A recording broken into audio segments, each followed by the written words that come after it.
Hello বন্ধুরা, আসসালামু আলাইকুম। আজকে কাঁঠাল দিয়ে আইসক্রিম বানাবো। একটা পাতিলে 3 কাপ দুধ দিয়ে দেব। 1 কাপ চিনি দিয়ে কনডেন্স মিল্ক তৈরি করে নেব। বাইরে অনেক গরম পড়তেছে, বাসায় এই আইসক্রিম বানালে সবাই খুব ভালোভাবে খেতে পারবে। এত টাকা দিয়ে কাঁঠাল কিনে আনলে নরম পড়লে বাসায় কেউ খেতে চায় না, সবাই শক্ত কাঁঠাল পছন্দ করে। কাঁঠালগুলো নরম হওয়াতে ফ্রিজে ফ্রোজেন করে রেখেছি। গরম পড়াতে একটা আইসক্রিম রেসিপি তৈরি করব কাঁঠাল দিয়ে। আপনারা চাইলেও বাসায় এভাবে কনডেন্স মিল্ক তৈরি করতে পারবেন। হয়ে গেছে আমার কনডেন্স মিল্ক তৈরি। এখন আমি কাঁঠালগুলো ব্লেন্ডার করে নেব।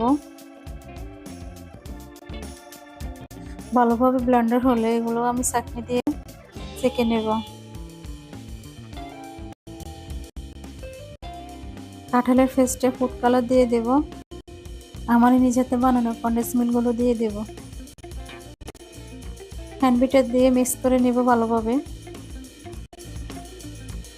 একটা বাটিতে 1 কাপ দুধ দিয়ে 3 চামচ আইসক্রিম পাউডার দিয়ে ভালোভাবে বিট করে নেব। সবগুলো উপকরণ ভালোভাবে মিক্স করে নেব যেন কোনো বাবল না থাকে। ভালোভাবে মিক্স হলে এগুলো একটা বক্সে রেখে দেব। স্টিক আইসক্রিমের জন্য একটা বাটিতে 1 কাপ দুধ, 2 চামচ আইসক্রিম পাউডার, 1 কাপ পানি দিয়ে ভালোভাবে বিট করে নেব। মিক্সগুলো কাঁঠালের পেস্টের উপরে দিয়ে দেব। একটু ফুড কালার দিয়ে দেব, কনডেন্স মিল্ক দিয়ে দেব, দিয়ে ভালোভাবে পেস্ট করে নেব।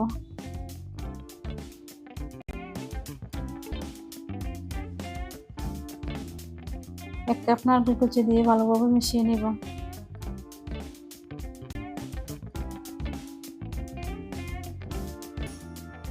স্টিকের ভিতরে 1 চামচ করে নারকেল দিয়ে দেব। খেতে খুব ভালো লাগবে।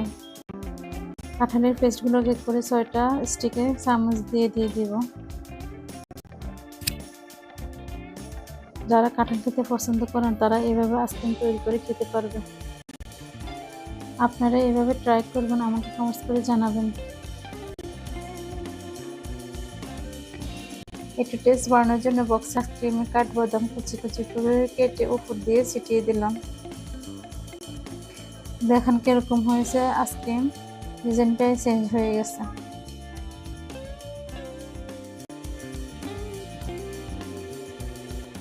তৈরি হয়ে গেছে আইসক্রিম। এখন আমি বক্সের ঢাকনা দিয়ে এগুলো ফ্রিজে রেখে দেব। ঘন্টা পরে ফ্রিজ থেকে বের করে স্টিকগুলো গরম পানি দিয়ে উঠিয়ে নেব। দেখেন কেমন হয়েছে, দেখতে খুব ইয়ামি, খেতে খুব ভালো লাগে। নারকেলগুলো বের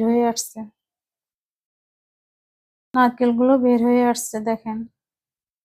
বক্সে রাখা আইসক্রিমটা অনেক সুন্দর হয়েছে। ভালো লাগে সবাই আমার চ্যানেলটা সাবস্ক্রাইব করে দেবেন। আসসালামু আলাইকুম।